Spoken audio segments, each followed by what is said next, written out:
Il couchait avec ma mère, ma famille en ruine. Mon monde, cette bulle de bonheur illusoire, s'est fracassé en 1000 éclats, réduit en poussière sous mes yeux horrifiés. L'instant précis où mes doigts, comme guidés par une force maléfique, ont effleuré le cliché au fond du tiroir secret de ma mère. Ce n'était pas une de ces vieilles photos de famille jaunies. Non, pas une scène de vacances anodine, ni un souvenir d'anniversaire joyeux. C'était elle, ma mère, ma sainte et intouchable mère, enlacée, pressée contre un homme qui n'était pas mon père. Un homme que nous appelions Oncle Jean, Monsieur Dubois, notre voisin depuis toujours, celui-là même qui me donnait des conseils paternels sur mes études, qui riait aux éclats avec mon père autour d'une partie de cartes chaque week-end. Comment avais-je pu être à ce point aveugle, stupide, assez abjecte, cette monstrueuse trahison monumentale qui rongeait les fondations de notre foyer, de mon existence? La nausée m'a pris à la gorge, une vague glaciale, putride, submergeant chaque fibre de mon être, de mon âme désormais souillée. Le cliché, légèrement flou, comme si la honte elle-même avait voulu en brouiller les contours, montrait leur proximité indécente, leur sourire complice, leurs regards embués d'une passion que je n'aurais jamais, au grand jamais, soupçonnée, même dans mes pires cauchemars. Était-ce une blague macabre, une abominable farce ourdie par un esprit torturé? Une erreur grotesque, un photomontage diabolique, monté de toutes pièces pour détruire? Mais la vérité, crue, brutale, s'est imposée à moi, écrasant toute tentative de déni, anéantissant l'espoir même d'une explication rationnelle. Leurs corps étaient si près, le geste si intime, le contact si chargé d'une impudicité palpable, qu'il ne pouvait y avoir aucune autre explication que l'indicible. Mon cœur, un instant avant joyeux, insouciant, empli de cette confiance enfantine et absurde, s'est brisé en 1 milliard de fragments acérés. Ma mère, la femme que j'admirais par-dessus tout, ma protectrice, le pilier inébranlable de notre famille, l'incarnation même de la vertu et de l'amour inconditionnel. Comment, par quelle abomination avait-elle pu? Quelles autres horreurs, quels autres abysses de mensonges cachait-elle sous son masque impeccable de respectabilité, cette façade immaculée qu'elle portait si bien, si parfaitement, depuis si longtemps?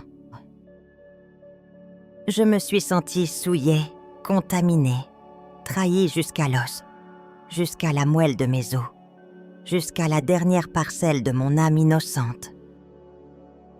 Chaque souvenir partagé avec cet oncle Jean, ses rires gras, ses tapes dans le dos, ses compliments mielleux, ses prétendues attentions fraternelles, tout, absolument tout, est devenu un poignard tordu, acéré, s'enfonçant profondément dans ma mémoire, gangrenant chaque parcelle de mon passé.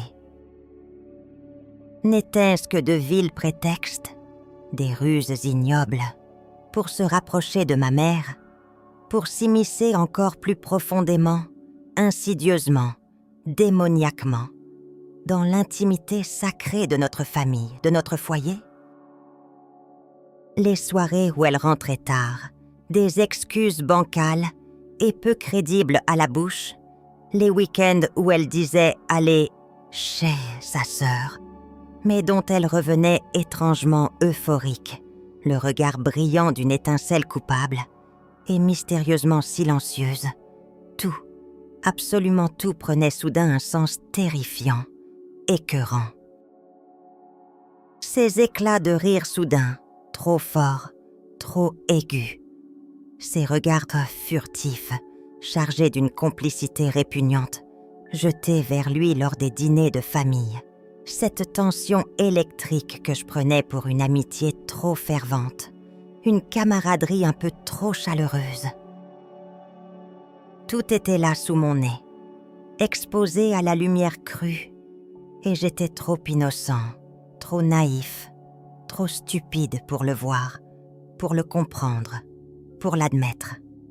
La honte, le dégoût et une fureur bouillonnante, aveugle, commençaient à gronder en moi, une tempête prête à tout emporter sur son passage. Combien de temps cette mascarade ignoble avait-elle duré? Des semaines, des mois, des années entières de mensonges tissés avec une dextérité maléfique, une abnégation démoniaque. J'ai relu la date, gravée au dos de la photo, une date ancienne. Il y a de cela plus de 10 ans. 10 ans! C'était un coup de massue, une sentence irrévocable, un abîme s'ouvrant sous mes pieds. Ma mère, ma douce et aimante mère, vivait une double vie, une existence parallèle de tromperie et de luxure depuis une décennie entière. Une décennie de duperie, de trahison quotidienne envers mon père, envers moi, envers tout ce que nous pensions être sacré, inaltérable, éternel. Comment, par quel miracle d'hypocrisie, pouvait-elle vivre avec un tel secret enfoui, un tel fardeau de péché sur la conscience? Comment mon père n'avait-il rien vu, rien senti, rien soupçonné de cette abomination rampante? Était-il aveugle, borné par son amour inconditionnel, ou simplement trop confiant, trop aimant pour imaginer une telle perfidie, une telle bassesse de la part de celle qu'il avait épousée, qu'il chérissait plus que sa propre vie? Les murs de notre maison, qui avaient toujours symbolique la sécurité, le réconfort, l'amour inconditionnel et la joie simple, semblaient maintenant transpirer les mensonges et les non-dits, suinter la duplicité et l'infamie. Chaque objet, chaque recoin, chaque souvenir partagé, chaque rire échangé, était désormais contaminé, souillé, par cette révélation répugnante, cette macule indélébile. Je me sentais prise au piège dans une toile d'araignée gluante de faux semblants, tissée avec une patience démoniaque par celle-là même qui aurait dû être mon phare, ma guide, mon refuge. La confiance, ce pilier invisible, ce fondement sacré, s'était effondré, laissant derrière elle un vide abyssal, une douleur lancinante, acide, que rien, absolument rien ne semblait pouvoir apaiser, cicatriser. Que devais-je faire de cette vérité explosive, de cette bombe à fragmentation prête à anéantir tout sur son passage? La garder pour moi, la laisser me ronger de l'intérieur, transformer ma vie en un enfer silencieux, un supplice quotidien? Ou la révéler, briser le peu qui restait de notre fragile équilibre familial, de cette illusion de bonheur, et risquer de tout détruire irrémédiablement, de tout réduire en cendres fumantes et froides? Le poids de ce secret, insupportable, écrasant, menaçait de m'écraser, de m'anéantir à chaque instant. Je sentais ma propre innocence s'évaporer, fondre comme neige au soleil, remplacée par un cynisme amer et une rage froide, une colère vengeresse qui ne demandait qu'à exploser. L'image de ma mère, jadis immaculée, gravée dans mon cœur comme une sainte, était maintenant déchirée en fragments, ses couleurs vives devenues ternes et maculées par l'ignominie. Le sourire qui avait illuminé tant de mes matins, de mes jours, de mes années, était à présent un rictus de trahison, une grimace maléfique. Pourquoi, maman? Pourquoi avais-tu fait cela? Par quel démon avais-tu été possédée? Quel vide, Quel manque abyssal cherchais-tu à combler dans les bras d'un autre? Quelle faille abyssale dans notre existence, dans notre amour, t'a poussé dans les bras de cet homme, de ce monstre? Était-ce l'ennui, la passion éteinte, un désir insatiable de frissons interdits, de sensations fortes et coupables? Les questions tourbillonnaient dans ma tête, sans réponse, chaque interrogation ajoutant une nouvelle couche de souffrance à mon âme déjà meurtrie, suppliciée. C'est là que j'ai commencé à fouiller, comme un détective obsessionnel, compulsif, frénétique, chaque recoin de sa vie, de la nôtre, de notre passé désormais suspect. Chaque message, chaque carnet intime, chaque conversation passée, chaque fragment de souvenir était examiné sous cette nouvelle lumière macabre, déformante. Y avait-il d'autres indices que j'avais ignorés, d'autres signes que j'avais délibérément choisi de ne pas voir? D'autres mensonges encore plus profonds, plus destructeurs, plus immondes? La chasse aux preuves, macabre et douloureuse, était la seule chose qui me maintenait à flot, la seule façon de donner un sens, un semblant de sens, à ce chaos émotionnel, à ce maelstrom de sentiments contradictoires qui m'habitait. Mon âme hurlait, se déchirait, mais mon corps avançait, mu par une vengeance froide. Mon père, si serein, si insouciant, si confiant en la vie, son visage heureux, ses blagues insipides, ses rires francs, tout semblait maintenant une cruelle, une odieuse illusion, une farce de mauvais goût. Il était la victime innocente, l'agneau conduit à l'abattoir par celle qu'il aimait le plus au monde, sans méfiance, sans soupçon. La pitié que je ressentais pour lui se mêlait à une colère bouillonnante, incontrôlable, contre ma mère. Une colère que je savais devoir exploser, tôt ou tard, emportant tout sur son passage, ne laissant que désolation et ruine. Rien, absolument rien, ne serait plus jamais pareil.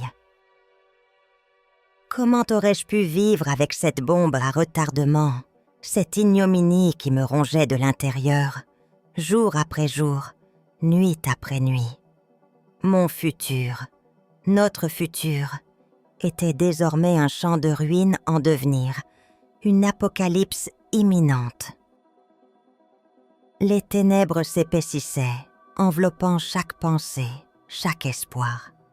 La vie, telle que je la connaissais, s'était éteinte, laissant place à un vide sidéral. Ma respiration était courte, mon cœur battait à tout rompre, cognant contre mes côtes comme un oiseau en cage, cherchant désespérément à s'échapper de cette réalité suffocante. Je revoyais toutes ces scènes, ces dîners où oncle Jean était là, souriant, me donnant une main amicale, tandis qu'il trahissait mon père et ma famille avec une nonchalance déconcertante, une cruauté glaciale. Chaque geste, chaque parole échangée entre ma mère et lui, désormais réinterprétée à la lumière de cette abominable révélation, prenait une dimension grotesque, obscène, insupportable. Les regards furtifs, les touches accidentelles, les rires partagés un peu trop intensément, les secrets chuchotés, à l'abri des oreilles innocentes. Tout était une chorégraphie macabre, une danse de mensonges exécutée avec une perfection diabolique. Et moi, le spectateur crédule, l'enfant aveuglé par l'amour filial, j'applaudissais bêtement, ignorant que le drame se jouait sous mes yeux, que mon propre cœur était la victime silencieuse de cette pièce tragique. Cette image d'eux, l'un contre l'autre, leurs visages si proches, me brûlait la rétine, s'incrustant dans les méandres de mon esprit, pour ne plus jamais en partir. Était-ce une passion interdite, dévorante, ou une simple satisfaction de bas instinct, une débauche égoïste qui ne tenait compte d'aucune conséquence, d'aucun sentiment, d'aucun honneur? Les larmes, enfin, ont coulé, salées, brûlantes, inondant mon visage, lavant peut-être un peu de l'horreur que j'avais accumulée. Mais elles ne pouvaient pas laver la honte, ni la douleur profonde, ni le sentiment irréversible d'avoir été trahi par les êtres que j'aimais le plus au monde. Mon enfance, mes souvenirs les plus chers, tout était désormais teinté d'une noirceur indélébile. Chaque sourire de ma mère, chaque geste d'affection, chaque mot doux sonnait faux, vide de sens, résonnait comme un écho lointain d'une vérité altérée, d'une illusion brisée. Comment pouvais-je encore la regarder, la toucher, sans sentir la brûlure de sa trahison, sans voir le visage de cet homme, de ce monstre, se superposer au sien? C'était un poison lent, insidieux, qui se répandait dans chaque cellule de mon corps, paralysant ma capacité à aimer, à faire confiance, à vivre simplement.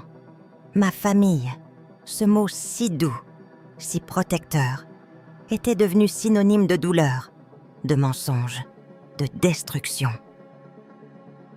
Les piliers de ma vie s'étaient effondrés, me laissant nue et vulnérable au milieu des décombres. Characters, 9000. La révélation de cette image, gravée à jamais dans la rétine de mon esprit torturé, fut le début de l'enfer, la porte grande ouverte sur un abysse de désespoir et de rage. Après la nausée et l'anéantissement initial, une colère froide, glaciale, s'est installée. Une fureur implacable qui bouillonnait sous la surface de mon calme apparent. Je devais comprendre, je devais savoir. Cette quête macabre, cette soif de vérité, était devenue ma seule raison d'être, mon unique obsession dévorante. J'ai commencé à épier, à observer chaque mouvement, chaque intonation, chaque absence de ma mère avec une acuité nouvelle, une suspicion corrosive. Chaque conversation téléphonique devenait une énigme à déchiffrer, chaque sortie, un potentiel rendez-vous secret. Son regard, autrefois un reflet de tendresse et de bienveillance, me paraissait désormais empli de secrets inavouables, de culpabilité mal dissimulée, d'une audace perverse. Était-elle une actrice de génie, une manipulatrice hors pair, capable de jouer le rôle de l'épouse et de la mère aimante, avec une telle perfection, une telle abnégation, pendant si longtemps, sans jamais faillir, sans jamais trahir le moindre signe de son ignoble duplicité? Je me sentais piégée dans un scénario sordide, un drame familial dont j'étais la victime innocente, le spectateur impuissant face à l'horreur qui se déroulait sous mes yeux. Et mon père, pauvre homme, si confiant, si aveugle, continuait à vivre dans l'ignorance béate, le sourire aux lèvres, planifiant des vacances en famille, parlant de l'avenir comme si rien n'avait changé, comme si le monde ne s'était pas effondré autour de nous. La pensée de son innocence piétinée, de sa confiance bafouée, ravivait sans cesse ma rage contre ma mère, transformant ma douleur en un brasier ardent. Comment osait-elle lui faire ça? Comment pouvait-elle le regarder dans les yeux, partager son lit, ses repas, sa vie, tout en menant cette existence parallèle, cette double vie scandaleuse, avec ce monsieur Dubois, ce traître sans scrupules, ce serpent insidieux qui s'était faufilé dans notre intimité? Les nuits étaient devenues des tortures. Je ne dormais plus. Ou si je dormais, c'était pour être assaillie par des cauchemars, où ma mère et cet homme riaient de moi, de mon père, de notre famille brisée. Les images de la photo me hantaient, se répétant en boucle dans mon esprit, chaque détail devenant plus net, plus cruel, plus insupportable, leurs mains entrelacées, leurs corps rapprochés, la lueur coupable dans leurs yeux. C'était une torture psychologique constante, un supplice sans fin qui me rongeait de l'intérieur, me consumant lentement mais sûrement. À quoi bon vivre dans un monde où la vérité était un mensonge, où l'amour était une trahison, où la confiance n'était qu'une illusion éphémère? Le sens de la famille, l'essence même de mon être, s'était évaporé, me laissant vide, désorienté, sans repère. J'ai commencé à chercher des indices dans le passé, à exhumer chaque souvenir, chaque conversation, chaque geste anodin, pour leur trouver un sens nouveau, macabre.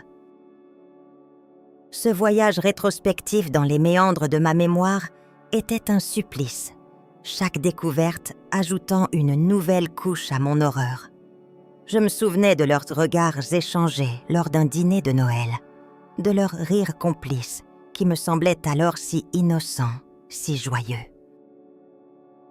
Je me souvenais de ces fois où oncle Jean restait après tout le monde pour aider ma mère à ranger, tandis que mon père, confiant, allait se coucher.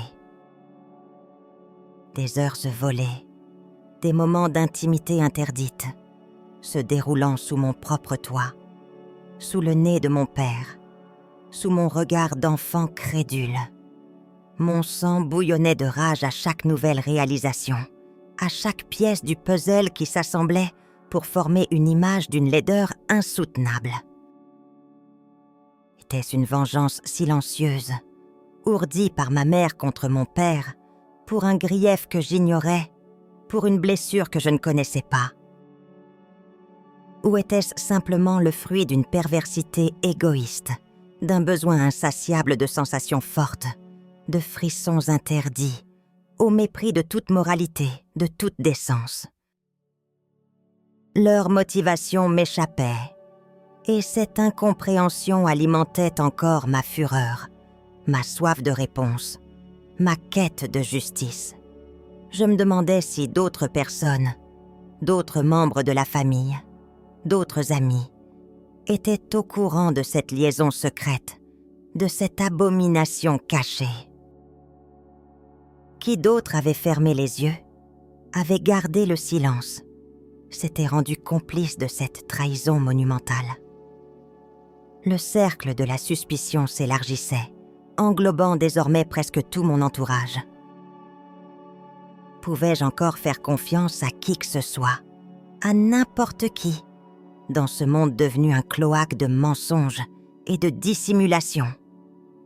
Chaque sourire me paraissait désormais suspect, chaque mot, porteur d'un double sens, d'une intention cachée, d'une trahison potentielle.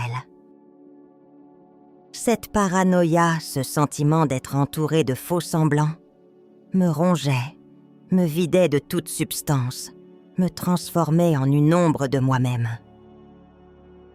Ma famille, jadis mon havre de paix, était devenue une prison, un lieu de torture, où chaque instant était un rappel constant de l'horreur qui s'était infiltrée, qui s'était enracinée au plus profond de ses murs, de ses fondations, de ses âmes. La question lancinante, celle qui vrillait mon cerveau, était de savoir si je devais tout révéler. Révéler la vérité à mon père, déchirer le voile d'illusion qui le protégeait, le confronter à cette réalité brutale, à cette trahison qui le détruirait à coup sûr. Mais comment le ferais-je? Et quelles seraient les conséquences? Le chaos, la destruction, la fin définitive de toute semblance de normalité. Mais garder le silence était tout aussi intolérable. Ce secret me dévorait, me consumait, me transformait en un complice involontaire de cette abomination. Je ne pouvais plus manger, plus dormir, plus penser clairement.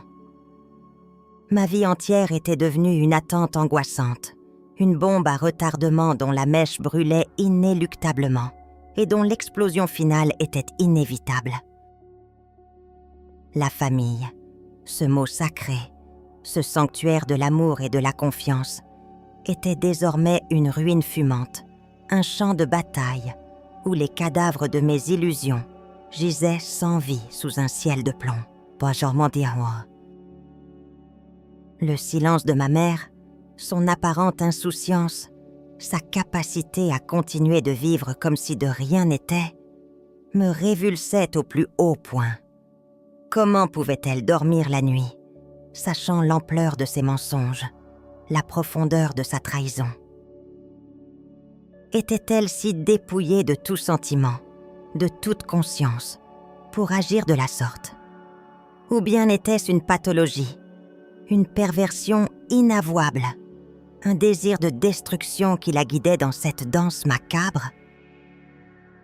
Les questions s'accumulaient, un flot ininterrompu d'interrogations sans réponse, chacune plus douloureuse que la précédente. Mon cerveau tournait à plein régime, essayant de trouver un sens à l'insensé, une logique à l'absurde, une raison à l'impardonnable. Mais il n'y en avait aucune. Seulement le vide, le désespoir et une fureur vengeresse qui grandissait en moi, prête à tout emporter. Mon propre cœur saignait, chaque battement étant un rappel douloureux de cette cicatrice invisible, de cette blessure profonde qui ne se refermerait jamais. La vie, cette promesse de bonheur, s'était transformée en un cauchemar éveillé, une descente aux enfers dont je ne savais comment m'extraire. Chaque coin de la maison, autrefois si familier et rassurant, me semblait désormais hostile, porteur d'une atmosphère lourde de non-dits et de culpabilité.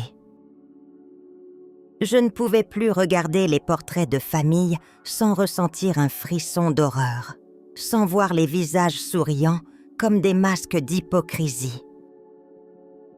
Les dîners, autrefois des moments de partage et de joie, étaient devenus des simulacres, des pièces de théâtre où chacun jouait son rôle à la perfection, ignorant le drame sous-jacent qui menaçait de tout faire voler en éclats.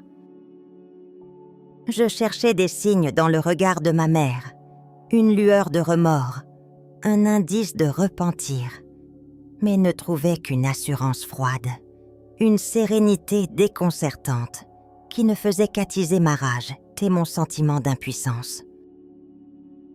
Était-elle une sociopathe, incapable de ressentir la moindre émotion, le moindre regret pour le mal qu'elle avait causé, qu'elle continuait de causer? La pensée me glaçait le sang, ajoutant une couche supplémentaire d'horreur à l'abîme déjà béant de ma découverte. Characters not a zone. La cocotte minute familiale était sur le point d'exploser. Je ne pouvais plus contenir la pression, le poids écrasant de ce secret immonde. Chaque respiration était une lutte, chaque pensée un tourment. Les fantômes de ma mère et de cet oncle Jean me hantaient, leur rire complice résonnant dans les couloirs de ma propre âme, me poussant au bord de la folie. C'en était trop. La vérité devait éclater, quitte à tout réduire en cendres. Mais comment annoncer une telle horreur? Comment prononcer les mots qui allaient détruire la vie de mon père, la vie de chacun d'entre nous? C'était un fardeau insoutenable, une responsabilité que je n'aurais jamais dû porter. Le soir même, le destin a forcé ma main, ou plutôt, ma rage a pris le dessus sur toute prudence. Mon père, de retour du travail, son sourire fatigué mais sincère, m'a demandé pourquoi j'étais si pâle, si silencieux. Sa question innocente a été la goutte d'eau qui a fait déborder le vase de ma souffrance.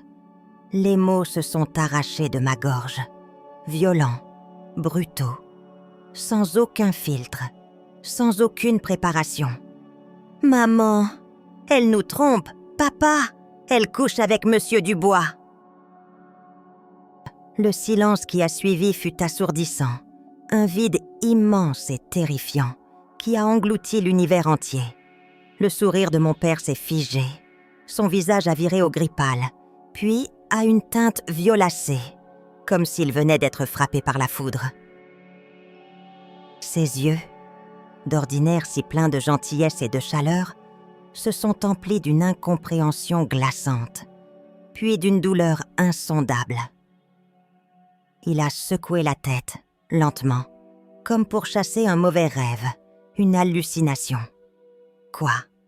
Mais de quoi tu parles, mon fils ? » « C'est une mauvaise blague, n'est-ce pas ?» Sa voix était un murmure à peine audible, brisé. Mais mes larmes, les preuves irréfutables de ma propre douleur, ont témoigné de la véracité de mes paroles. J'ai jeté la photo sur la table basse, le cliché de leur ignoble trahison, comme une arme pointée directement vers son cœur. Ses yeux se sont posés sur l'image. Ses mains ont tremblé en la saisissant. Et là, dans son regard, j'ai vu le monde s'effondrer, les fondations de son existence se fissurer, puis s'anéantir en une fraction de seconde. Ce fut la fin de son innocence, la mort de sa confiance. Une détresse animale a traversé son visage, une souffrance si pure, si intense, que j'ai regretté, un instant fugace, d'avoir ouvert la boîte de Pandore. Mais il était trop tard. Le poison était libéré. La fureur a alors pris le relais, une rage aveugle déchaînée. Mon père a hurlé, un cri primal, guttural, qui m'a glacé le sang. Les verres ont tremblé, une assiette sur la table s'est renversée avec fracas. « Non, ce n'est pas possible, ce n'est pas vrai !» Sa voix a résonné dans toute la maison, brisant le silence, brisant tout. Ma mère est apparue, attirée par le vacarme, son visage se transformant de l'agacement à la pâleur cadavérique, en voyant la photo dans les mains tremblantes de mon père. Son regard s'est croisé avec le mien, et j'y ai lu non pas du repentir, mais une panique froide, une terreur mêlée d'une colère sourde. Elle a tenté de se défendre, de nier, de minimiser. « Chérie, c'est une erreur, une vieille blague. Tu sais bien qu'on s'amusait, Jean et moi. » Mais ces mots sonnaient creux, misérables, pathétiques, face à la brutalité de l'évidence, face à la douleur béante dans les yeux de mon père. Sa voix, qui tentait d'être douce, s'est transformée en un râle quand mon père a éclaté de rire. Un rire hystérique, dément, déchirant, qui était pire que des larmes. « Une blague ? Une blague, tu dis ? Pendant X ans, c'était une blague ?» Elle a jeté la photo, déchirant le papier, avec une force inouïe. La scène était apocalyptique, un ballet de hurlements, de reproches amers, de larmes brûlantes. Ma mère, acculée, a fini par s'effondrer, non pas en suppliant, non pas en regrettant, mais en avouant avec une sorte de résignation amère, presque d'un air de défi. « Et alors, oui, je l'ai fait. Tu étais toujours absent, toujours occupé, toujours. » Sa voix s'est perdue dans un sanglot rageur, ses accusations se mélangeant à sa propre auto-justification. Était-ce une excuse valable, une raison suffisante pour détruire tout ce que nous avions construit, pour piétiner l'amour et la confiance ? Non, c'était une perfidie indicible. Mon père, anéanti, l'a regardé avec un dégoût palpable, un vide sidéral dans les yeux. Le coup était porté, la famille était en ruine, non pas métaphoriquement, mais concrètement. Les cris ont continué, les portes ont claqué, les objets ont été brisés dans un accès de fureur et de désespoir. Ma propre douleur était immense, mais elle était désormais mêlée d'une étrange satisfaction vengeresse. La vérité, aussi destructrice fût-elle, était enfin sortie de l'ombre. Elle n'était plus un fardeau secret qui me rongeait. Mais à quel prix? Le prix de la destruction de mon foyer, de mon père, de l'image même de ma mère, qui était maintenant celle d'une étrangère, d'une traîtresse aux yeux de tous. Que deviendrait-il de nous, de cette famille déchirée, de ces cœurs brisés? Les mots de ma mère, ses tentatives de se justifier, de rejeter la faute sur mon père, n'ont fait qu'ajouter du sel à mes plaies béantes. Non seulement elle avait trahi, mais elle refusait d'assumer pleinement sa faute, préférant le rôle de la victime incompris, comme Rose, de la femme abandonnée. Cette lâcheté finale était le coup de grâce. Mon père, dans un état de choc absolu, a ramassé quelques affaires, son visage ravagé par la douleur, ses yeux fixes, éteints. Il est parti sans un mot, sans un regard, laissant derrière lui un silence assourdissant, un vide immense et la carcasse de ce qui avait été notre famille. La maison, autrefois vibrante de vie, était devenue un mausolée, un lieu de deuil pour les souvenirs perdus, pour l'amour éteint, pour la confiance anéantie. Ma mère est restée là, effondrée sur le sol, ses sanglots échos dans le silence accablant. Mais même ces larmes, je savais qu'elles n'étaient pas de pur regret, mais de pitié pour elle-même, pour sa vie exposée, pour le scandale révélé. Son oncle Jean, l'autre complice de cette mascarade, qu'allait-il devenir? Allait-il simplement disparaître dans la nature, laissant derrière lui les cendres de notre foyer? Ou allait-il revenir, se pavaner, célébrer sa victoire, sa capacité à détruire sans aucune conséquence? La haine qui bouillonnait en moi pour lui était presque aussi intense que celle que je ressentais pour ma mère. Il avait profité de la confiance de mon père, de notre hospitalité pour semer la discorde et la destruction. Cet homme, cet ami, était un serpent venimeux, un manipulateur sans scrupules, et il devait payer pour ses crimes, pour l'horreur qu'il avait infligée à notre famille. La vengeance, oui. La vengeance était le seul sentiment pur qui me restait, la seule force qui me maintenait debout au milieu de ce champ de ruines. Peut-on jamais pardonner l'impardonnable, la trahison la plus fondamentale, celle qui vous arrache les racines, qui vous prive de votre identité? Non, je ne le croyais pas.